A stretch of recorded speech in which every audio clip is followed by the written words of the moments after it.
Our prayer is, our Father who art in heaven, మన ప్రార్థన ఏంటంటే పరలోకమందున్న మా తండ్రి, thy will be done on earth as it is in heaven. పరలోకమందు నెరవేర్చున్నట్లు మీ చిత్తము ఈ భూమి మీద నెరవేరును గాక. That means thy will be done in my life as it is in heaven. దాని అర్థం ఏంటంటే పరలోకంలో మీ చిత్తం నెరవేర్చబడుతున్నట్లు నా జీవితంలో నెరవేర్చబడాలి. That is like praying, Lord, please give me a heavenly life on this earth. అదేంటంటే ఓ ప్రభువా పరలోకపు జీవితాన్ని ఈ భూమి మీద నేను జీవించినట్లు సహాయం చేయండి. Jesus taught us to pray like that. ఆ విధంగా మనం ప్రార్థన చేయాలని ప్రభువు నేర్పించారు. Lord, just like the angels are always waiting on you saying how I can serve you. ఓ ప్రభువా దేవదూతలు ఎల్లప్పుడూ నీ సముఖములో వాళ్ళు వేచి ఉన్నట్లుగా నేను కూడా వేచి ఉండాలి. Help me to listen to you. ఓ ప్రభువా నీ మాటలు వినడానికి నాకు సహాయం చేయండి. Like you tell the angels, go and help that person, go and do something for that person, go and do something for that person. నీవు ఏ విధంగా దేవదూతలకు చెప్తున్నావో వెళ్ళి ఆ వ్యక్తికి సహాయం చేయి, ఈ వ్యక్తికి సహాయం చేయమని. Speak to me, Lord. ప్రభువా నాతో కూడా మాట్లాడు. Go and help that person, go and do something there, go and do something there for me. వెళ్ళి ఆ వ్యక్తికి సహాయం చేయి, అక్కడికి వెళ్ళి ఈ పని చేయి, నా కోసం ఆ పని చేయి. Do you listen to God? మీరు దేవుని మాటలు ఆ విధంగా వింటున్నారా? Do you hear God telling you to go and help somebody? ఎవరికైనా వెళ్ళి సహాయం చేయమని దేవుడు చెప్పే మాటలు మీరు వింటున్నారా? That is to have a heavenly life on earth. పరలోకపు జీవితాన్ని ఈ భూమి మీద కలిగి ఉన్నటువంటి అదే. To serve others in the name of Jesus. యేసు నామములో ఇతరులకు సేవ చేయటం. To bless them. ఇతరులను ఆశీర్వదించటం. But not what you feel like. ఏదో నీకు అనిపించింది చేయటం కాదు. We read in Ephesians 2:10 works that God has already prepared that you must do. ఎఫెసీ 2:10లో మనం చదువుతాం, దేవుడు ముందుగానే మన కొరకు సిద్ధపరిచిన సత్క్రియలు చేయటం. See, when about 41 years ago we started CFC in Bangalore. 41 సంవత్సరాల క్రితం CFC బెంగళూరు చర్చిని బెంగళూరులో ప్రారంభించాం. And in these 41 years God has planted many churches in many places. ఈ 41 సంవత్సరాల్లో దేవుడు అనేక ప్రాంతాల్లో అనేక సంఘాలు కూడా స్థాపించారు. And that is through many co-workers. అనేక మంది జత పని వారి ద్వారా. But God only has raised them up. కానీ దేవుడే వారిని లేవనెత్తాడు. It's no credit to me. It's an all glory to God. అందులో నా ఘనత ఏం లేదు, దేవునికే సమస్త మహిమ. But I used to pray like this. కానీ నేను ఏ విధంగా ప్రార్థిస్తుండేవాడిని. I said, Lord, so many people invite me to come here and to go there and come for meeting, come for ఓ ప్రభు అనేక మంది నన్ను ఆహ్వానిస్తున్నారు, ఈ మీటింగ్కి రా, ఆ కాన్ఫరెన్స్కి రా అని.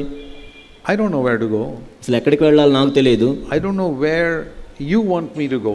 ఓ ప్రభువా నేను ఎక్కడికి వెళ్ళాలని మీరు కోరుకుంటున్నారో నాకు తెలియదు. The world is full of places where we can go and do something for God. ఎందుకంటే ఈ లోకంలో మనం దేవుని కోసం ఏదో ఒకటి చేయడానికి ఎన్నో ప్రదేశాలు ఉన్నాయి, ఎన్నో స్థలాలు ఉన్నాయి. So much of need. ఎంతో అవసరం కూడా ఉంది. You can spend a whole life just helping all the poor beggars in Hyderabad. అసలు హైదరాబాద్లో ఉన్న భిక్షగాళ్ళందరికీ మీరు సేవ చేయాలన్న మీ జీవితాంతం కూడా సరిపోదు. But that may not be God's will for you. అయినా దేవుని చిత్తం కూడా కాదు. God's will for you may be something else. కానీ నీ కోసం దేవుని చిత్తం వేరేదై ఉండొచ్చు. So I pictured like this. నేను ఏ విధంగా దాన్ని చూశాను. God's work is like a big garden full of many fruit trees. దేవుని యొక్క పరిచర్య ఎలా ఉంటుందంటే ఒక పెద్ద తోట ఉండి అందులో అనేకమైన ఫల వృక్షాలు ఉన్నాయి. I am here to go and fill up my basket with some fruits to collect it for my master. నా పని ఏంటంటే నా యజమాని కోసం నేను కొన్ని గంపలు తీసుకొని వెళ్ళి ఫలాన్ని కోసి తీసుకొని రావాలి ఫలాలు. So there are two ways I can do it. రెండు విధాలుగా నేను చేయొచ్చు దాన్ని. One is I don't consult the master at all. ఒకటేమో నేను యజమానిని అసలు సంప్రదించకుండా ఉండొచ్చు. But I want to serve him. కానీ నేను ఆయనకి సేవ చేయాలని ఉంది. I'm willing to sacrifice. నేను త్యాగం చేయాలని ఉంది. So I decide, okay, I think I'll go over there. సరే నేను ఆ చెట్టు దగ్గరికి వెళ్తాను నేను అనుకున్నాను. There's one mango tree there. అక్కడ ఒక మామిడి చెట్టు ఉంది. And I will wait till the fruit is ripe. నేను అది పండ్లు అయ్యేదాకా వేచి ఉంటాను. And then I'll collect it and go and give to the master. నేను అవి తీసుకొని వెళ్ళి నా యజమానికి ఇస్తాను. That may take some years. అది కొన్ని సంవత్సరాలు పట్టొచ్చు. Then I decide, okay, now I think I'll go to that apple tree over there. నేను తర్వాత ఆ యాపిల్ చెట్టు దగ్గరికి వెళ్తాను. And I wait there many years and collect it and అక్కడ కూడా అనేక సంవత్సరాలు ఫలాల కోసం చూసి మొత్తానికి తీసుకొని వస్తాను కొన్ని. But there is a better way. కానీ ఇంకొక శ్రేష్టమైన విధానం ఉంది. Instead of choosing myself which place to go, ఏదో నా సొంతగా నేను ఎక్కడికి వెళ్ళాలని నిర్ణయించుకునే దానికి బదులు if I go to the master, నేను యజమాని దగ్గరికి వెళ్తే who can see the whole garden, ఆ యజమానికి ఆ తోటంతా తెలుసు. and say, Lord, where do you want me to go? నేను అడగొచ్చు, ప్రభువా నేను ఎక్కడికి వెళ్ళాలని మీరు అనుకుంటున్నారు? And the Lord will say, go to that tree. అప్పుడు ప్రభువు చెప్తాడు ఆ చెట్టు దగ్గరికి పో. And when I go there, నేను అక్కడికి వెళ్ళినప్పుడు I don't have to wait. నేను అక్కడ ఏదో వేచి ఉండాల్సిన పని లేదు. All the fruit is ready to fall. అక్కడ పండ్లన్నీ సిద్ధపరచబడి ఉన్నాయి. And I just pluck them all up and go back to the నేను ఆ master. పండ్లన్నీ కోసుకొని వెళ్ళి యజమానికి ఇస్తాను. In the old method, I had to wait a long time, some years. పాత పద్ధతిలో అయితే కొన్ని సంవత్సరాలు నేను ఆ చెట్టు దగ్గరే ఉండాలి. But now God says, this is the place to go, that is the place to go. కానీ ఇప్పుడైతే దేవుడు చెప్తున్నాడు నువ్వు అక్కడికి వెళ్ళాలి, ఇక్కడికి వెళ్ళాలి. Then when I come, నేను వచ్చిన తర్వాత and I say, now Lord, where shall I go next? ఓ ప్రభువా మరి తర్వాత ఎక్కడికి వెళ్ళమంటారు? He says, now you go over here. ఇప్పుడు ఇక్కడికి వెళ్ళు. When I go there, అప్పుడు అక్కడికి వెళ్తాను. there's another tree ready for all the fruit is ready to అక్కడ ఆ చెట్టుకి పండ్లన్నీ సిద్ధపరచబడి ఉన్నాయి.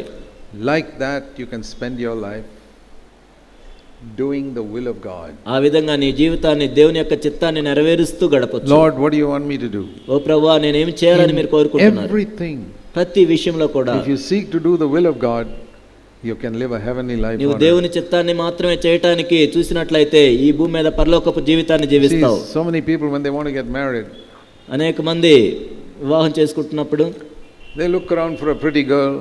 వాళ్ళు ఏం చూస్తారంటే అందమైన అమ్మాయి కోసం చూస్తుంటారు. So and so is a pretty girl. ఈ అమ్మాయి బాగా అందంగా ఉంది. That's what most men look. Is the face nice? Is the face white?